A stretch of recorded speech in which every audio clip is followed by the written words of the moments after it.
예수님께서 제자들, 12제자들에게 말씀을 하셨어요.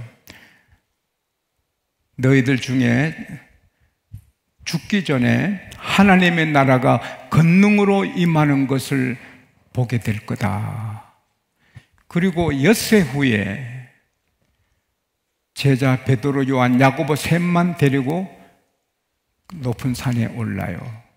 근데 엿새라 했지만 누가복음 9장 28절에 보면 이 말씀 하신 후 8째 되는 날, 그래서 마가복음에는 6일 후에, 누가복음 9장 28절에는 8일째, 이틀이 간격이 생겨요.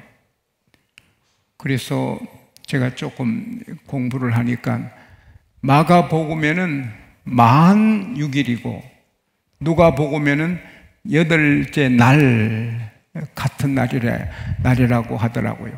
어쨌든 성경 읽다가 좀 이상하다 싶은 거 그냥 지나갑시다. 할렐루야.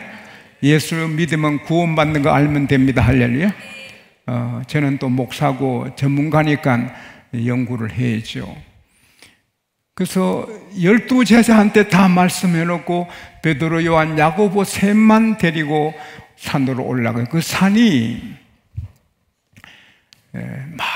많은 그 학자들과 또 교회 전통으로는 다볼산, 다볼산은 갈릴리 바다에서 서남쪽으로 17km 떨어진 산이고 해발 600m예요.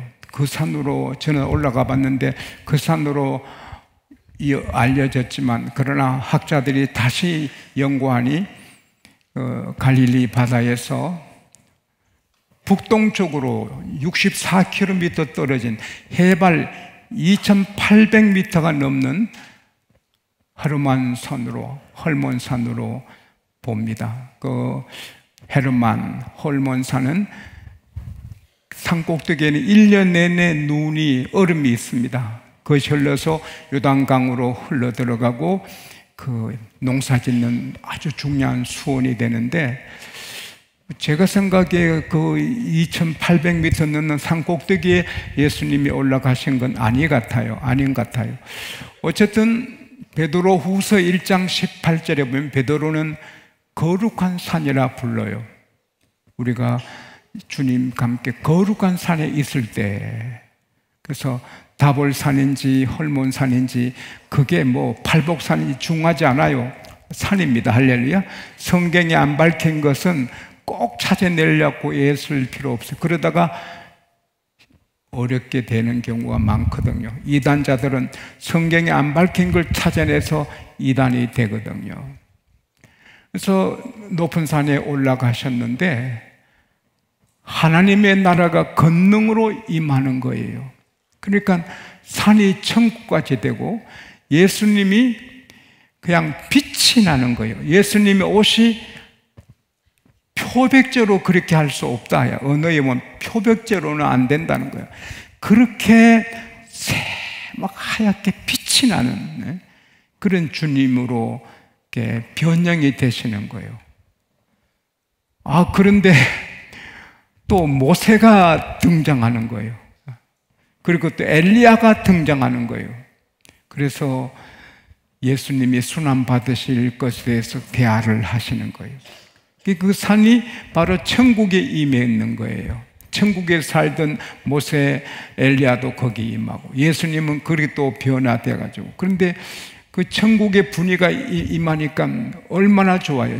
그래서 이 베드로, 요한, 야고보가 항울하죠. 그때 베드로가 말하죠. 사실은 정신없는 말을 하는 것입니다. 주님, 우리가 초막셋을 짓게 허락해 주세요. 하나는 주님을 위해, 하나는 모세를 위해, 하나는 엘리야를 위해 하사이다. 그러면 자기들은 집이 없잖아요. 찬이슬, 찬비 맞고 이런데도 정신없어요. 너무 좋아서. 그래서는 주님 위에, 모세의, 엘리야의 초막셋을 짓고 여기 삽시다. 너무 좋으니까. 그때 아주 구름이 덮어버리는 거예요. 구름이 내려 덮으면 발 앞이 안 보이거든요. 그런데 구름 속에서 하나님의 음성이 들려요. 이는 내 사랑하는 아들이니 너희는 저희 말을 들으라. 할렐루야. 신비로운 걸 경험을 다 하지요. 그리고 얼마 시간이 지나니 구름이 다 사라졌어요. 모세도 엘리야도 천국으로 갔어요. 하나님은 산자의 하나님, 아브라함, 이삭, 야곱의 하나님. 하나님은 산자의 하나님, 아브라함, 이삭, 야곱은 천국에 살고 있습니다. 믿는 사람은 살고 있습니다. 죽은 자의 하나님 아니라. 모세도 엘리야도 다 살아 있습니다. 에녹도 다 살아 있습니다. 그 주님뿐이에요. 주님께서 너희들이 본 것을 인자가 죽었다가 다시 살아날 때까지는 말하지 말아라, 알리지 말아라 그랬어요. 그때 제 아들은 죽었다가 다시 산단 말이 이해를 못해서 베드로, 요한, 야고보가 수근수근 무슨 말이지? 우리 주님 하신 말씀 무슨 말씀이지? 그러다가 제 아들이 예수님께 물어요. 서기관들이 엘리야가 먼저 와야 된다는데 그 무슨 말씀이죠? 예수께서 엘리야가 가야 먼저 와서 회복해야 되지만 또 인자에 대해서는 왜 많은 고난을 받는다고, 많은 멸시를 받는다고 그 기록했느냐. 엘리야가 먼저 왔다. 그러나 사람들이 대우를 잘하지 못했다. 세례 요한이 엘리야다. 그렇게 말씀을 하셨어요. 그리고 이제 산 위에는 천국이고 그렇게 항울했는데 내려오니 그 현장은 너무 대조적으로 갈등, 한탄, 난처함, 아주 어려운 일이 있는 거예요. 많은 사람이 에워싸서 있고 구경하고 서기관들과 제자들이 서로 논쟁을 하는데 제 아들이 쩔쩔쩔 매는 거예요. 그래서 예수께서 오시니까 모두가 아이고 예수님 오셨으니 해결해 주시겠다. 예수님 오시니 반가워서 우르르 몰려서 예수님께 문안을 드려요. 그 예수께서 무슨 일로 그렇게 논쟁하느냐. 그때 한 분이 앞에 나오더니 선생님, 제 아들이 말 못하고 못 듣는 귀신에 들려서 고생합니다. 귀신이 애를 쓰러뜨리고 경련을 일으키고 거품을 물게 합니다. 애가 파리에 죽어갑니다. 제 아들에게 고쳐달라 해도 제 아들이 귀신을 못 쫓아냅니다. 예수께서 이 믿음이 없는 세대여, 내가 얼마나 너희를 참고 너희와 함께 있겠느냐. 그를 내게 데려오라. 그래서 귀신 들린 그 아들을 데려와요. 근데 그 귀신 들린 아들 누가복음에 보면 애동 아들이에요. 내 아들을 도와주소서, 내 외아들이니이다. 하나뿐인 아들이 귀신 들려서 땅에 뒹굴고 발작하고 거품을 물고 이러는 거예요. 귀신 들린 아이를 데려오니 귀신이 또 발작을 하게 해서 애가 쓰러지더니 뒹구는 거예요. 뒹굴고 거품을 물고. 예수께서 언제부터 이렇게 됐느냐? 예수님 아시지만 모든 사람을 위해서, 여러분과 저를 위해서 물으신 거예요. 어릴 때부터입니다. 귀신이 우리 아들 죽이려고 불에도 던지고 물에도 던지고 합니다. 그러나 뭔가 할 수 있으시면 좀 도와주십시오. 예수께서 할 수 있거든이 무슨 말이냐? 믿는 자에게는 능치 못할 일이 없느니라. 우리가 예수 믿으면서도 의심이 항상 있거든요. 믿으면 된다. 에이, 될까? 기도하면 된다. 아이, 될까? 이 의심과 믿음이 언제나 싸우거든요. 그래서 할 수 있거든이 무슨 말이냐? 믿는 자에게 능치 못할 일이 없느니라 하니까 이 아버지가 다급해서 믿습니다! 내가 믿습니다! 그러면서도 안 믿어지거든요. 내가 믿습니다! 아들을 위해서 믿습니다! 믿습니다 하면서도 마음은 의심이 있으니까 이 믿음 없는 것을 도와주소서. 이 정직한 고백이에요. 믿음이 없거든요. 조영계 목사님이 이렇게 병자를 기도하면서 믿으면 낫는다 했더니 믿습니다! 나은 사람 일어나라니까 연세대학교 한 학생이 일어나면서 믿습니다! 아이고 왜 이렇게 안 믿어지노? 그렇다잖아요.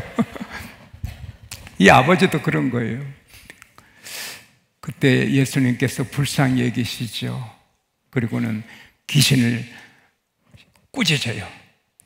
말 못하게 하고 못듣게 하는 이 귀신아, 이 아이께 나가고 다시는 들어가지 말아라. 그때 마지막으로 최후의 발작을 합니다. 애가 땅에 쓰러지고 막 경련 일으키더니 푹 죽어버립니다. 그래서 사람들이 죽었다, 죽었다, 죽었다. 예수님은 그 아이 손을 잡고 일으키니 살아납니다. 할렐루야.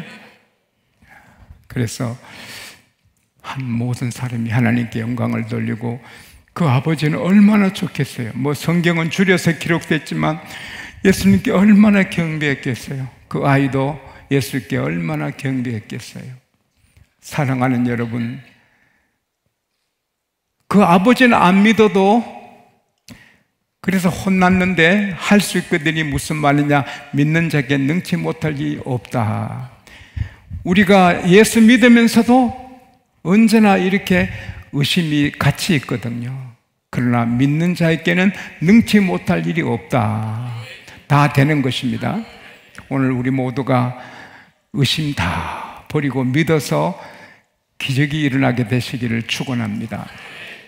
여기서 우리가 얻어지는 교훈이 많이 있지만 우선은 신앙의 우등생이 되어야 되는 거예요. 예수님은 공평하신 분이에요. 공평하신 분이시지만 12 제자를 다 데리고 거룩한 산에 오르시지 않으시고 베드로, 요한, 야고보만 데리고 가세요. 해당장 야이로의 죽었는 딸을 살려주실 때도 다른 제자 예수님께서 안 데리고 가시고 베드로, 요한, 야고보 이 세 사람만 데리고 가셨어요.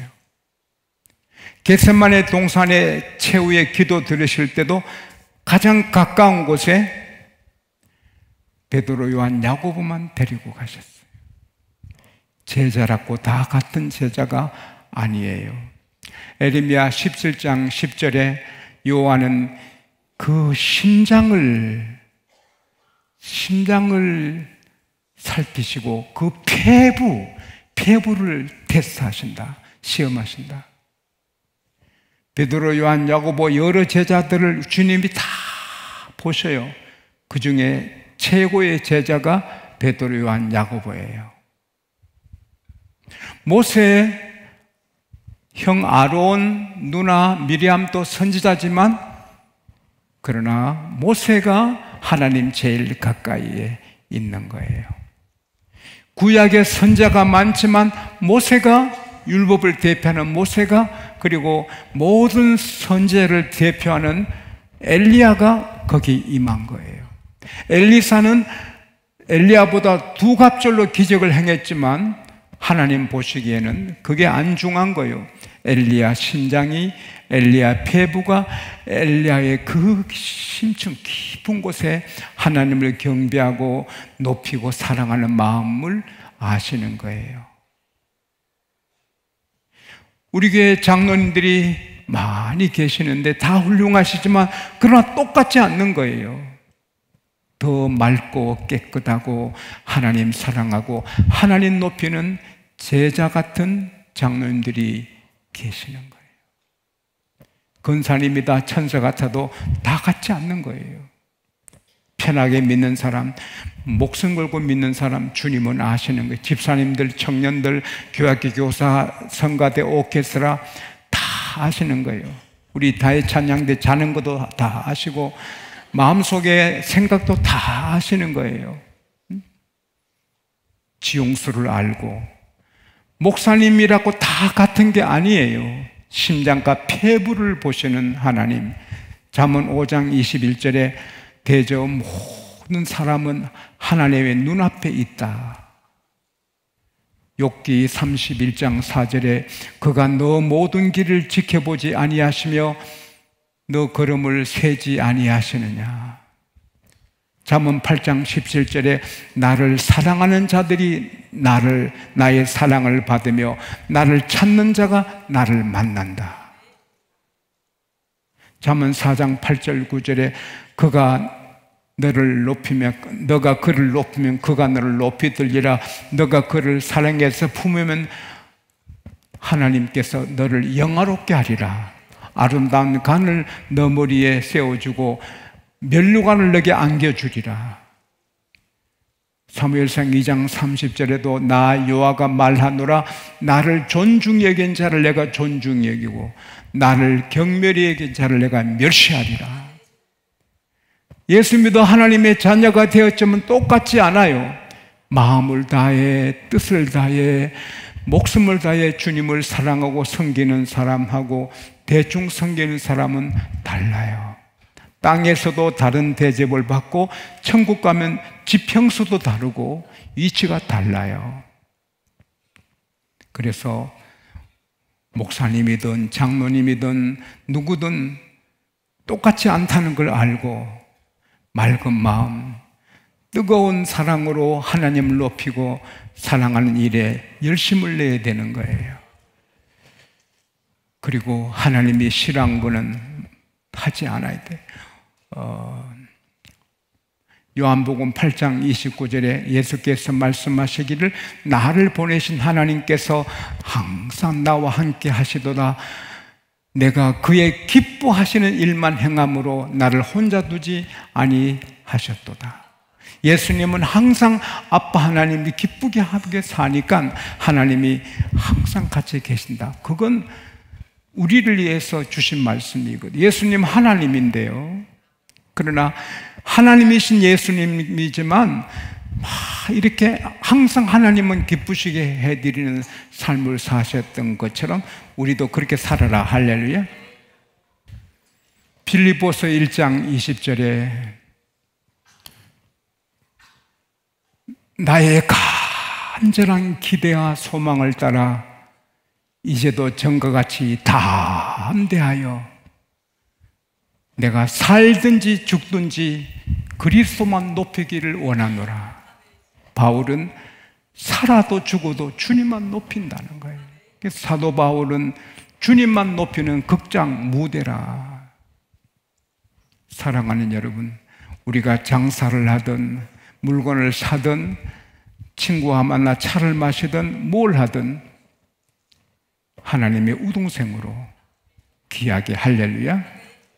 두 번째는 입이 천금 같아야 돼요. 입이 묵직해야 돼요. 마가복음 9장 9절에 예수께서 말씀하시기를 오늘 본 것을 내가 다시 죽었다가 살 때까지 말하지 마라, 알리지 마라. 그걸 제자들은 지켰습니다. 예수님이 부활하신 이유니까 성경에 기록됐죠. 주님이 말하지 마! 말 안 했거든요.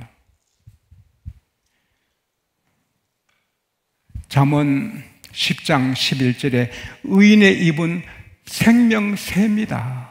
생명새입니다. 악인의 입은 독을 머금었다. 잠언 10장 20절에 의인의 입은 천은 같다, 수는 같다. 비밀을 지킬 것은 지키고 해서 안 될 말은 안 하고 남에게 은혜가 되고 덕이 되고 용기를 주는 말만 하고. 할렐루야. 우리는 주님의 입이 되어야 되거든요. 복된 말, 남을 높이는 말. 할렐루야. 가족을 높이고 그런 말만 하게 되는 복 있는 성도 되시기를 원합니다. 오늘 핵심, 기도 외에는 이런 유가 나가지 못한다. 제가 많은 연구보다 조금 했는데, 요 귀신이 센 귀신이래요. 제자들이 귀신 많이 쫓아내는 요건 안 나가는 거예요. 그래서 집에 들어가셔서 제 아들이 조용히, 왜 우리는 귀신 못 쫓아냈죠? 기도 외에는 이런 유가 나가지 않는, 그것도 오직 기도, only by prayer, 오직 기도. 사랑하는 여러분, 귀신도 센 귀신도 있고 약한 귀신도 있어요. 우리를 해치는 적이 센 것도 있고 약한 것도 있어요. 그러나 내가 더 강하면 이기는 거예요. 기도는 불가능한 걸 가능하게 합니다. 바울과 실라가 옥문에 옥에 갇혔어요. 근데 기도하니 옥문이 열립니다. 안 되는 일이 많아도 기도하면 됩니다. 저의 소중한 선생님 중에 한 분이 조지 밀러 목사님이신데, 그는 감옥도 살고 아주 방탕하게 살다가 예수 믿고 새 사람이 되고, 나는 죽었다, 예수로 산다, 거룩하게 살면서 기도했잖아요. 93세, 4세 살면서 병 한 번 안 하고 통증 없고, 그러면서 고아 24명을 양육했습니다. 24명. 고아 100명, 200명도 어려운데 그는 한 생애 동안 고아 24명을 잘 양육합니다. 그는 5만 번 기도해서 5만 번 다 응답받았다 고백합니다. 늘 기도합니다. 그가 한 말을 내가 기억하는 것은, 나는 예수님 때문에 늘 만족한다. 여러분, 페니 그로스비는 소경인데 하나님의 소경에 눈을 뜨게 안 하고 그대로 이기게 합니다. 늘 은혜에 충만하니까 찬송가를 8,000곡 이상 저술했습니다. 그가 쓴 책이 1억 권 이상으로 인쇄되었습니다. 안 못 보는 소경인데 95세가 되도록 그는 기뻐서 어쩔 줄을 모릅니다. 찬송기 계속 나오는, 힘이 넘치는 거예요. 겁날 게 없는 거예요. 다 할 수 있는 거예요. 병들어도 기도하면 된다, 할렐루야. 막힌 것도 기도하면 열린다, 이런 배짱이 생기는 거예요. 특별히 교회는 기도 공장입니다. 교회 기도는 그 교회의 영적인 온도계입니다. 되는 교회, 부흥하는 교회는 불 같습니다. 싸우는 교회는 기도가 냉랭합니다. 그냥 싸우고 치고받고 하는 교회는 기도가 없습니다. 불같이 기도하는 교회는 하나님 능력이 강하고 은혜가 강하고, 공장이 계속 기계가 돌아가면 물건이 생산되듯이 교회가 오 기도하면 간증이, 응답이 쏟아지는 것입니다. 그래서 우리는 기도할 수 있잖아요. 새벽 기도, 죽자 살자 하고 기도하면 좋은 일이 쏟아지는 것입니다. 귀신도 겁날 거 없고, 전쟁도 겁날 거, 미래도 겁날 거 없고, 문제도 겁날 거 없고, 병도 겁날 거 없고, 기도하면 된다. 이게 오직 기도로 나오는 것입니다.